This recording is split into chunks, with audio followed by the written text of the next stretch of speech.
drug surrendery na aresto. 67 gramo ng shabu na samsam sa Balasan, Iloilo. Isang high-value drug suspect na dating drug surrendery ang naaresto ng mga operatiba ng Balasan Municipal Police Station matapos masamsam ang higit kumulang 67 gramo ng inihinala shabu sa isang buy-bust operation na isinagawa bandang 1:55 ng hapon noong Disyembre 21 ng taong kasalukuyan sa Barangay Poblacion Norte, Balasan, Iloilo. Kinilalang suspect bilang alias Ju, 30 taong gulang, walang trabaho at residente ng Balasan, Iloilo.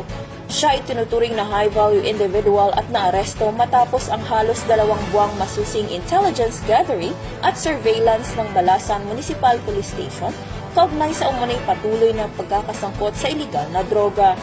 Na-recover mula sa operasyon ng 4 na transparent plastic sachets na naglalaman ng hinihinalang shabu, buy-bust money at iba pang non-drug items.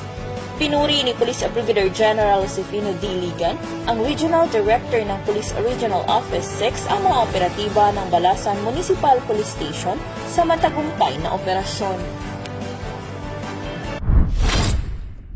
Ang suspect ay kasalukuyang nasa kustudiya ng pulisya at mahaharap sa kasong paglabag sa Sections 5 at 11 ng Article 2 ng Republic Act 9165 o ang Comprehensive Dangerous Drugs Act of 2002 na may parusang habang buhay na pagkakakulong hanggang kamatayan at multang mula 500,000 piso hanggang 10 milyong piso.